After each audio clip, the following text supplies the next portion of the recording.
It was an aggressive type of cancer. Years ago, this would have been really, really bad news, but with all the breast cancer research, they had developed immunotherapy and better drugs, and now it was one of the more treatable ones. I didn't even know there was different types of breast cancer. I thought breast cancer was breast cancer.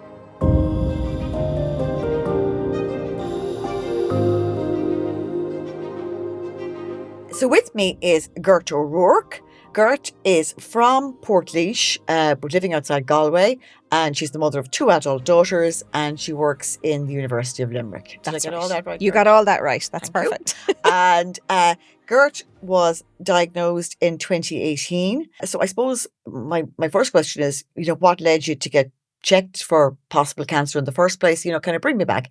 Tell me your story in your own words.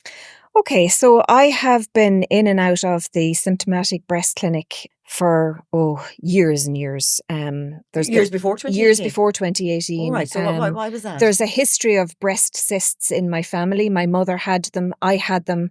So I'd been in and out getting checked, I'd say for about nearly 10 years beforehand. And they've always been fine. So I was very familiar with the system. I'd been in and out to the clinic. I knew the radiologists and the people who were doing all the mammograms and whatever.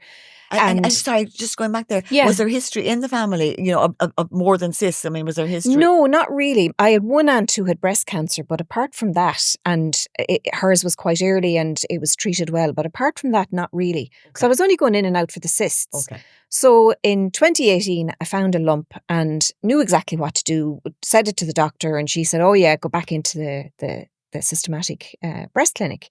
So in I went anyway, and because I'd been in and out so many times, I knew the routine exactly. So you go in, you check in, you have your mammogram.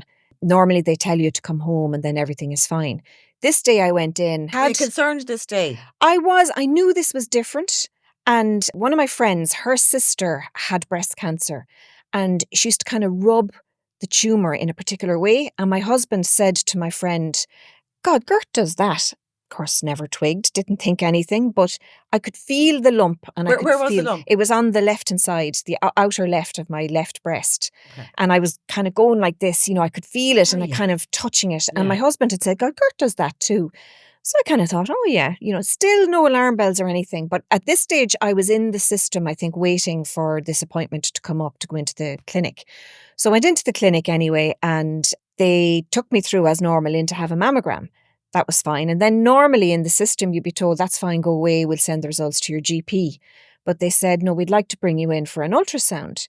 And I remember being in the clinic, and for whatever reason, don't ask me why, I took a photograph. You're in the blue gown. Yeah. And I took a photograph of me in the blue gown in the mirror. And I remember even looking at it thinking, God, that mirror is a bit dirty down there. Like my head was not in cancer space at all. And I'd sent the picture home, kind of, I'm in here, right, I'll be out soon type thing. And I'd never taken the picture before or after. It's funny the way things happen. It was a strange thing to do. And it was a strange thing to do, yeah. So that was fine anyway. They said, no, we want to bring you back in for an ultrasound. Now, this was a step that I'd never had before. Okay. Right, so for in the 10 years previously, do your mammogram, out again. So yes, this is just... and when you come out, they kind of tell you, look, we think it's just a cyst. There's nothing to worry about. So they went and had an ultrasound, and there and then. And then, so you're back again, waiting again. So you're in and out waiting in the waiting room. And then they said, we want to do a biopsy. Yeah, so it was a full triple assessment. So it was a full triple assessment that I'd never had before. So my head was going, this isn't normal, but neither was, everybody was so professional. There were no alarm bells going. I kind of thought, they're being very thorough about this. But the alarm bells started going off when they were doing the biopsy. They tried to aspirate the cyst first, and it wouldn't come out. And the lady said, it's hard. And I thought, it's normally squishy. Like, it's not usually hard. Then she said, no, we can't aspirate it. So they did the biopsy. And then I was told to sit down again. And were you by yourself? I was on my own because I'd been in and out all the time on my own. Yeah. So, and it was in a morning. So Fran sat down again. Then I was called in, and this time I met the professor himself. So he brought me into this room. Was it Michael Kearns? No, it was Ray McLaughlin. Okay. So sat down, Ray brought me in, and his gorgeous nurse, Helena, was with him as well. And he said, do you mind if I bring in these people, I call them the eyes. They were these young students who were being trained. So about, I don't know how many, but lots of eyes came in anyway. So like this, I was sitting here, Ray was there, and he was telling me, it's a bit worrisome and it's a bit suspicious and we're not happy with this. And all these wordings. But nothing conclusive. But nothing conclusive. But Professor McLaughlin is a gentleman. I call him Lord Grantham. He is so gentlemanly and he's such a gorgeous bedside manner. And he was breaking the news to me that I had cancer there and then. But he didn't say the words, you have cancer. So he kept using these words, we're worried about this, it's troublesome, it's bothersome, it's suspicious. The word suspicious was used. And he tried to tell me 3 or 4 times in a very soft way. And were you picking up on it? No. So I was going, right, okay, yeah, so this is a bit something to worry about, okay. So then I said to Ray, what are you telling me? And he said, Gert, I'm afraid it's cancer. And at that stage, I literally reeled because I wasn't expecting it. So they were the words? They were the words. And I was on my own and I was told immediately. So there was no come back in a week? There was no come back in with somebody. He said there and then, I'm afraid it's cancer. And when I get bad news like that, my coping mechanism is to kind of blur it or blot it out. So he said anyway, basically, go away, we'll call you tomorrow with details and you'll need to come back in, we'll need to do a further biopsy, the first, like the lumpectomy. So I went away anyway. I burst out crying when I went outside. So did he give you what type of cancer at that stage, or just no, cancer? Just that I had cancer. He was going to investigate more. Yeah. Okay. Now whether he knew or whatever at that stage, I don't know. Yeah. But my experience with Professor McLaughlin is that he drip feeds the news to you. Whereas my attitude and my willingness is to tell me it all. I want to know it all. I work with researchers. I want to know it. I want to do the research. Whereas his style was drip feed it to me because he was breaking bad news, and this was in the best way possible. Yeah. Let's just start with you've got cancer. So I went home anyway, and by the time I got home, I told my husband. And did you ring him on the way home? I did. Yeah. And no, I didn't actually. Sorry, I didn't. I went home and I told him. He said I've cancer. But I was almost in disbelief because it was that kind of blotting it out. Did he say it? Did he not? And then I thought, no, all those eyes wouldn't have been there if it was cancer.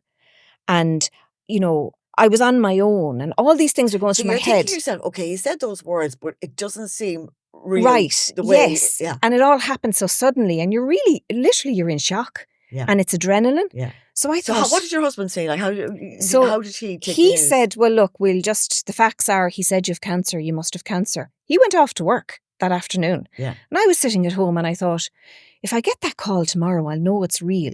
I think it was the mechanism of just blocking it out because I had to take a few hours to process what had been told to me. You were simulating the whole thing at that stage. Absolutely. And did you tell your girls at that stage, or No, I didn't tell them at that stage. I'm very factual. I want to know the facts. I want to know what the problem is. So you were leaving it. You told your husband, and you were assimilating it yourself. Yes, told nobody else. Nothing else. Yeah. So I got the phone call the next day. You need to come in.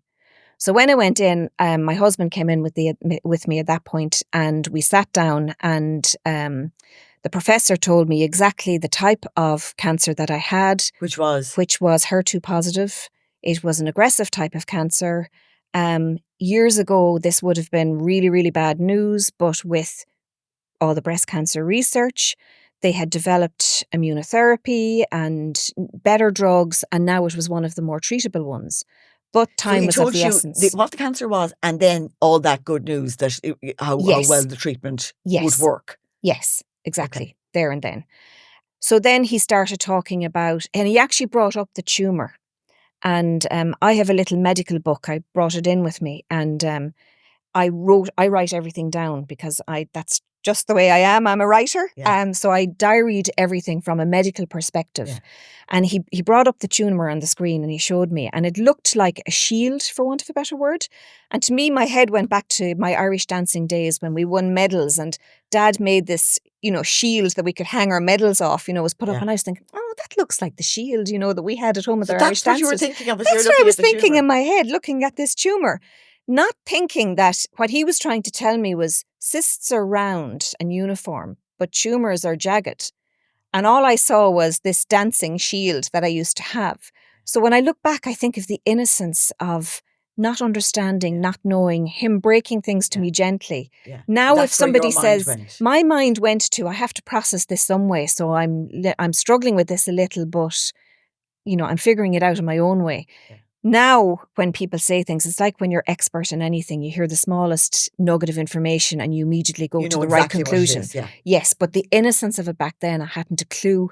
I didn't even know there was different types of breast cancer. I thought breast cancer was breast cancer. Yeah, but I think most people don't. No. Until they're in the system. I think genuinely a lot of people do. And even with the treatment that I was given, other people may get a different treatment for a different type of breast cancer. I think there is kind of maybe this perception that, breast cancer is just generic breast cancer and the treatment is going to be, chemo and radiotherapy or whatever else it is on surgery. Yeah. So I think most people just think of it very much standardized, whereas, as you say, there's no one size fits all. There is no one size fits all. So what was your treatment plan outlined to you then at that stage?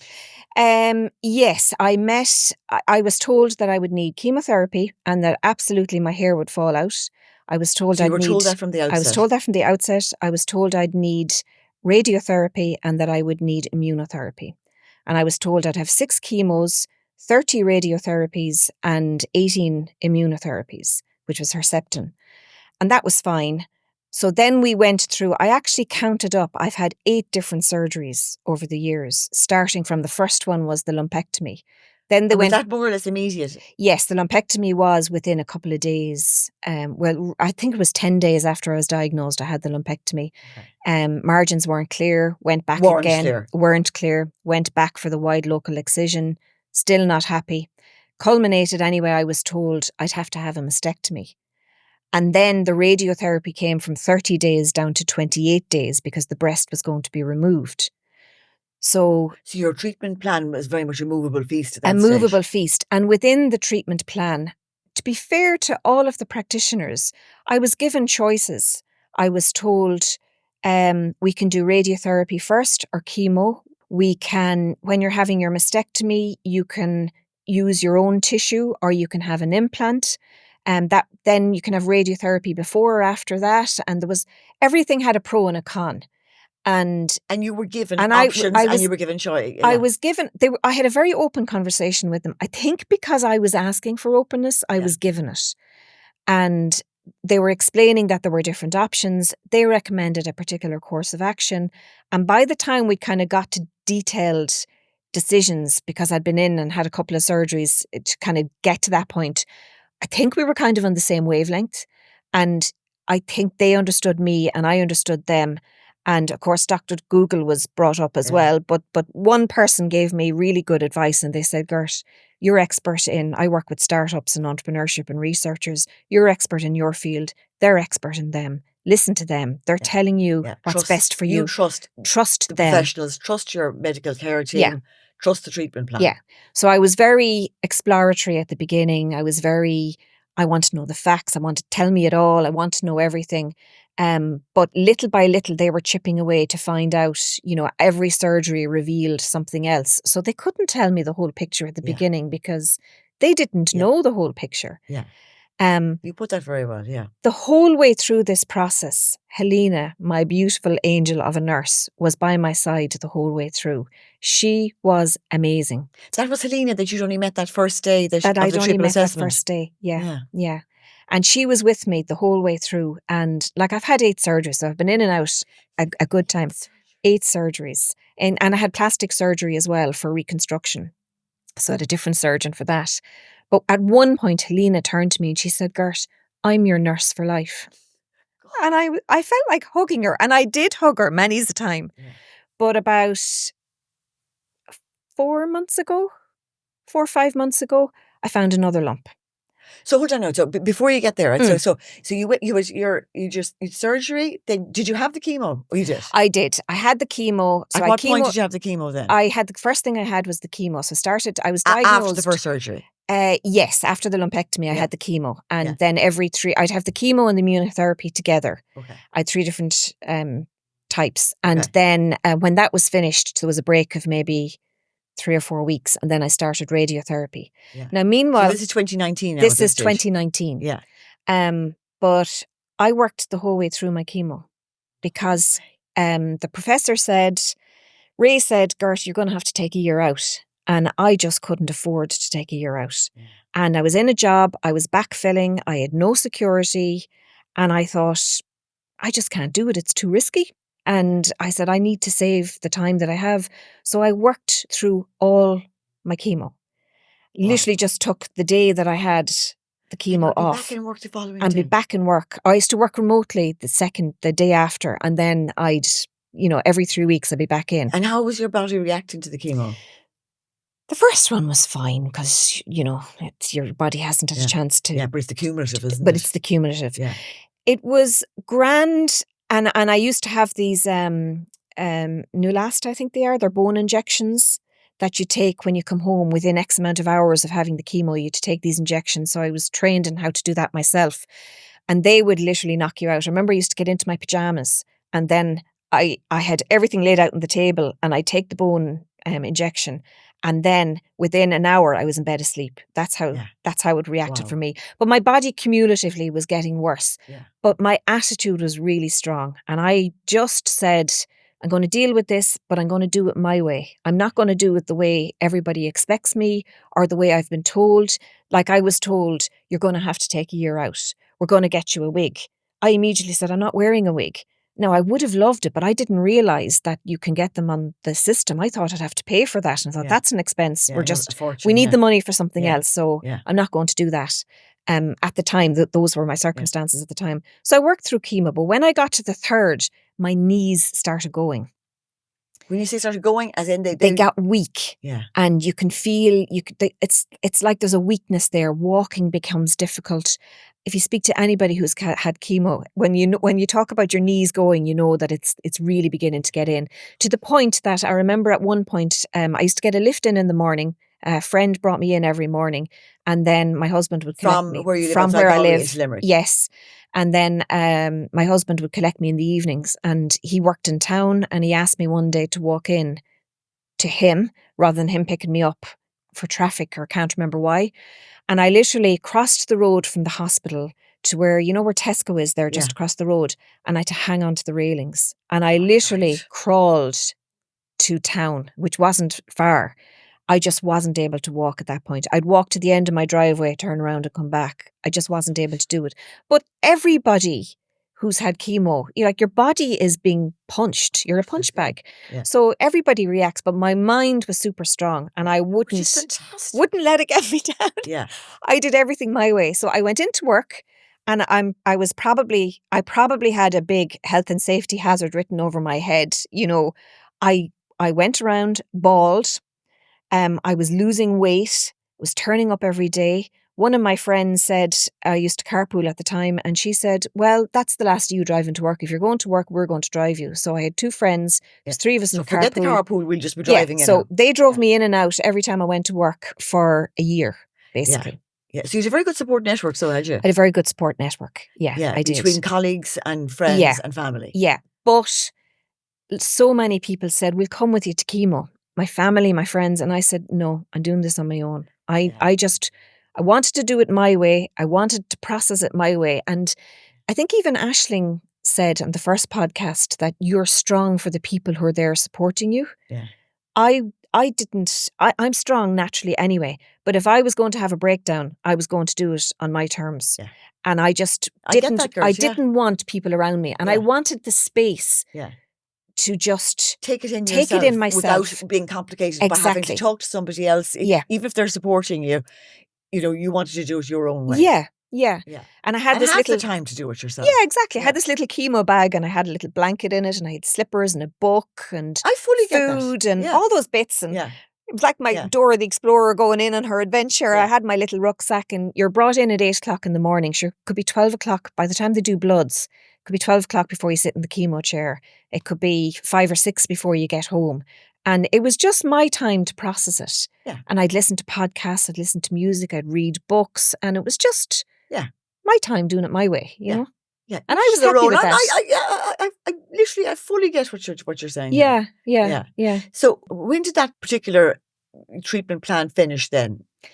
The chemo finished around summer, around June-ish, May, June-ish. Of 2019? Of 2019. And then radiotherapy started. So that was 28 days. Okay. So that was basically 5 days a week for 28 days, give or take.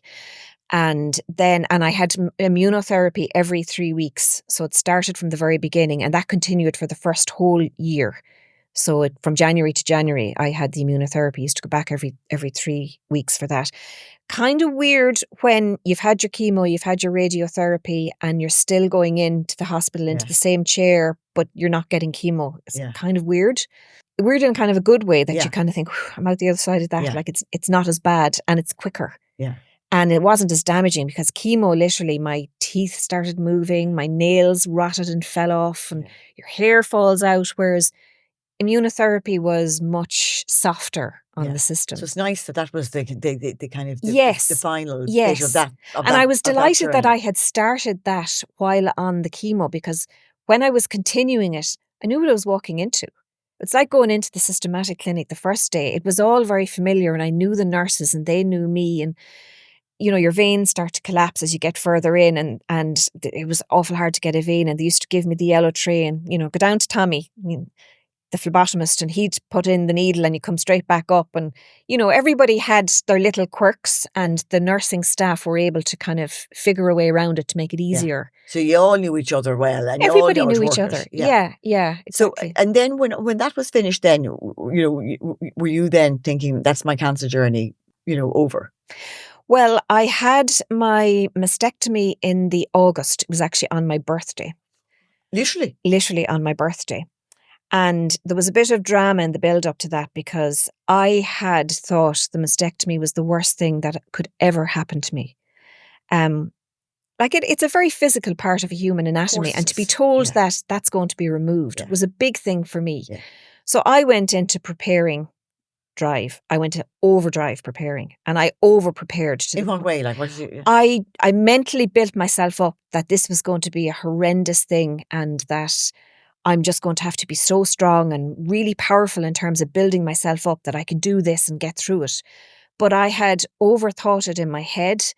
So I got myself stressed unknowingly and unwittingly. Yeah. And my daughter was starting secondary school the day that I was having my mastectomy, which was also my birthday. So there were all these things coming together. Wow. And she didn't get the subject choice that she wanted. And I went into the principal office the Friday before the Monday when I had my mastectomy.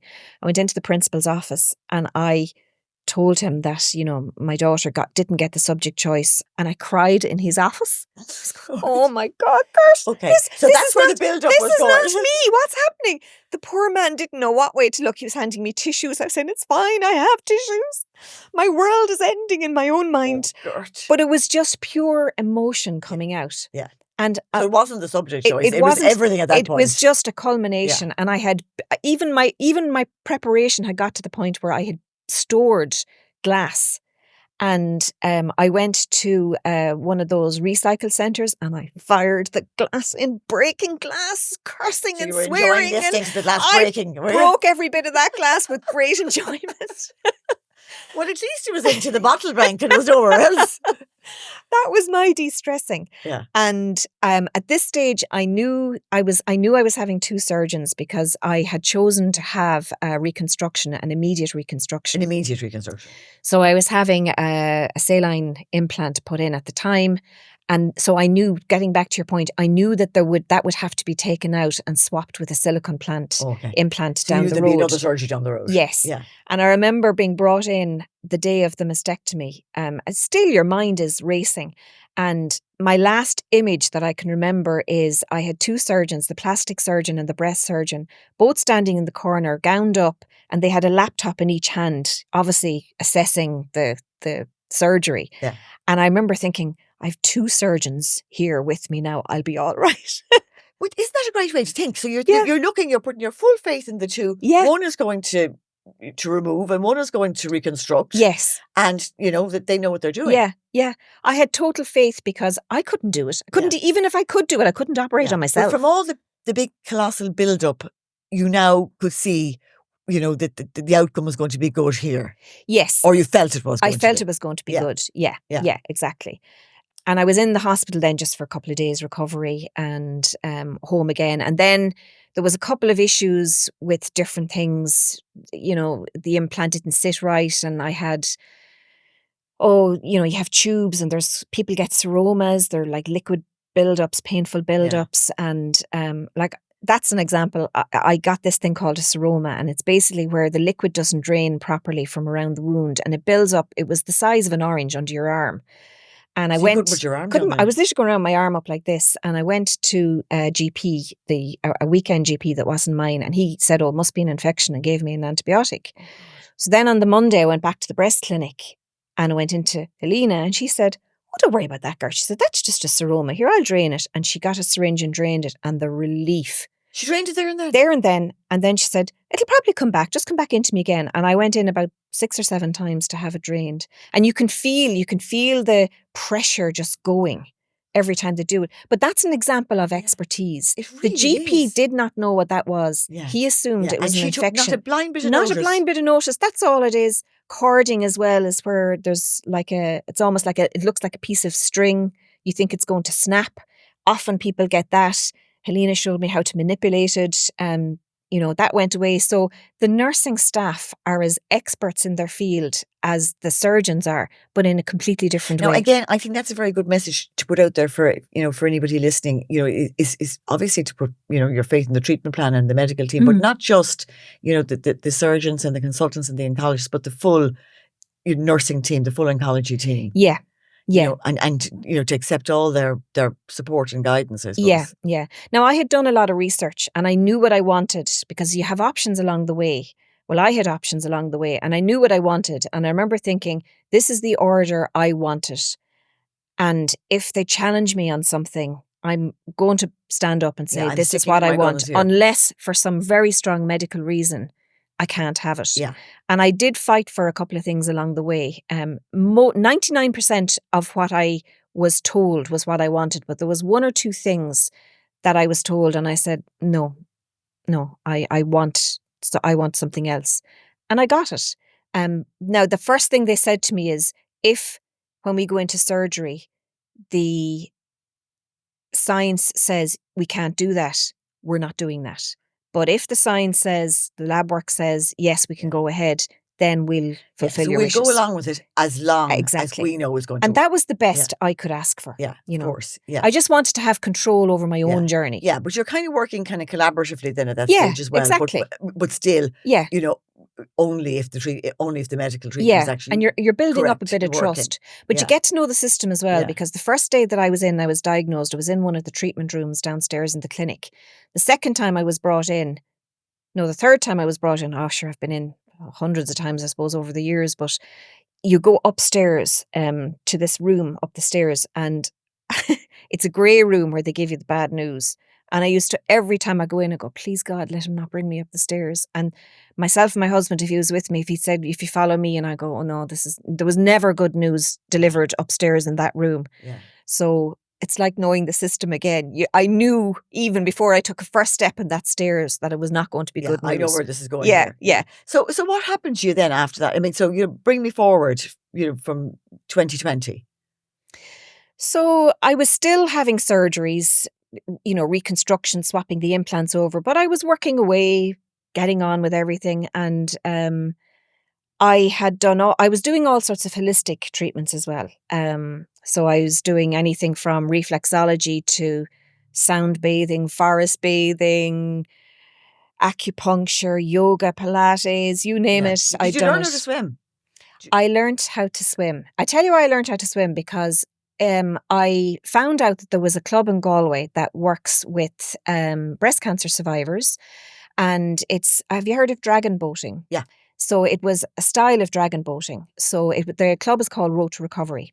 And I decided anyway that you get 4 tries. There are 4 learn to rows. And I decided, sure, I'll give it a chance. I'll go and see. I couldn't swim. I've never rowed in my life. I love yoga, but I'm not into running or cardio in any way. So I thought, I'll give it a shot. It had come up. I'd seen it a couple of different times. And eventually I said, look, I keep seeing this. Maybe I should just give it a go. So I went in and I did the first learn to rows. And from the first time I got into that boat, I know I was horrendously bad. I absolutely loved it. Isn't that fantastic? But I Gert? couldn't swim, and there was another girl there who couldn't swim, and she had this little life jacket thing, one of those things that you only inflate it if you go into the water. It's a light thing.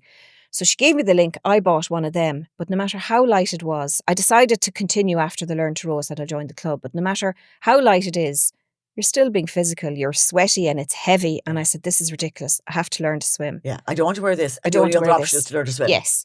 And our coach, Robin, had said, well, nobody's fallen in the water. And if you do, you just hang on to the boat. But I thought, no, again, have to take things into my own hands. Yeah. So I joined a club, gym, and I went and got swimming lessons in my 50s. Gert, that is just fantastic. Now, I'm like a baby elephant in the water, but I can float. Yeah. I can stroke. Yeah. Are you a splash the ceiling swimmer? Yes. Yeah, Okay. there's a lot of foam and a lot of bubbles. Yeah. But I don't care. I can float and I can swim. Yeah. And that for me just gave me the confidence when I was rowing to think, well, if I fall in, all I have to do is float around the boat or swim a few strokes. That's all I wanted, nothing pretty. But not only did it help with my rowing, I couldn't believe the difference. When I went on a foreign holiday, I was never able to do more than paddle in a swimming pool or in the sea. And we went to Malta the first time after I learned to swim. And I realised that all these people were doing was just bobbing around in the water, chatting. And I was out of my depth, chatting away, floating in the water. And I thought, all the holidays that I could never do this. Yeah. I couldn't cool down. And there was a whole social side. People were chatting to each other in the water. It totally transformed so it added holidays. hugely to your life. It has had a vast difference to my holidays. And even, people are doing the sea swimming now and they're getting into the water and the cold water. And I'm able to do it. And I have the That's confidence to be able fantastic, to do Gert. it. Yeah, absolutely fantastic. But with that confidence in the water, I'm learning to cox now as well, which is the person who steers and controls the boat. Yeah, now the again, captain, you're the captain of your. you're steering the ship. So I'm able to sit in the boat in all the different positions. I'm normally stroke, which is up the front of the boat, and now I'm learning how to cox as well. We're a small club, and we all need to be able to step up into each other's roles. But that club is the best thing that ever happened to me. So going from a club, cancer, that nobody wants to be into. Yeah, the cancer club. To get into the rowing club, that is yeah. my joy. It means the world to me. And outside of that club, we've had social nights. We're going away now in September. We're going on not a regatta, but it's a rowing weekend. I'm going on that.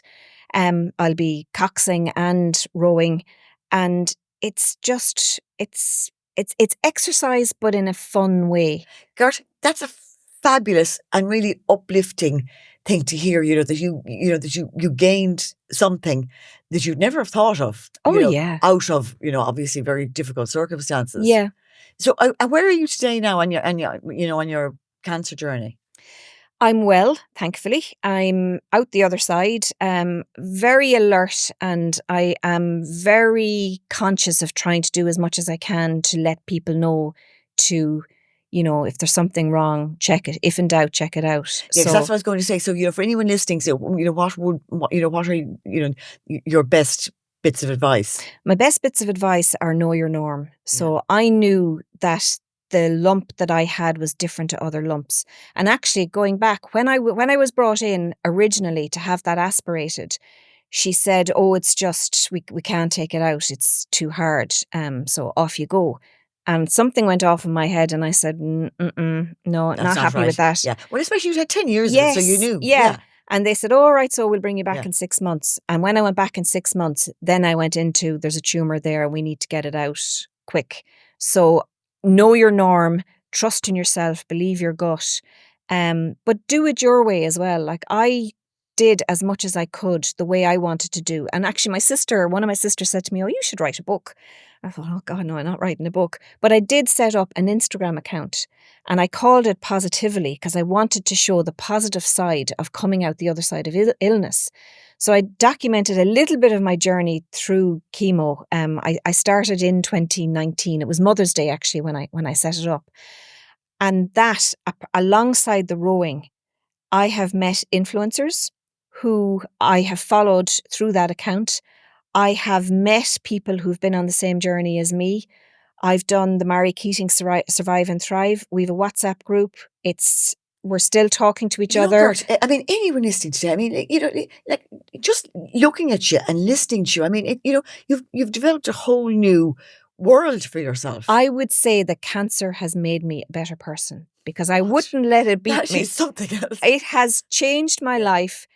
Some people think I'm definitely very different. Some people may not like the person that I've evolved into because if I don't like something, I'll You say say it. and I'll stand up for things and I push myself. Like Yeah. I push myself. Maybe 10 years ago, if you'd asked me to come into a podcast here and speak, I probably wouldn't have done it. But now I go, what's the worst can happen? It's already happened. It can't be any worse than that. Gert, So that is let me give it a shout. like literally fantastic. But as you say, you did it your way, Yeah. you know, and you added, you know, in leagues to what you already had, the learning to swim, the road to recovery, you know, all the other aspects, your Yeah. Instagram account. So, you know, but again, that's from having a very positive attitude. As you said, you know, from the beginning, you were going to be as positive as you could and face every step like that. Yeah. And you continued to work. Now, again, as you say, each to their own. I mean, everyone deals with things differently. Yeah. Yeah. Each to their own. Exactly. And I was a busy fool before, I think. You know, I worked too hard, too long hours, too hard. I remember one time. There's a lot to be learned from that, isn't there? I remember one time going to a national awards program in Dublin. It was black tie thing. I was there in the Guna.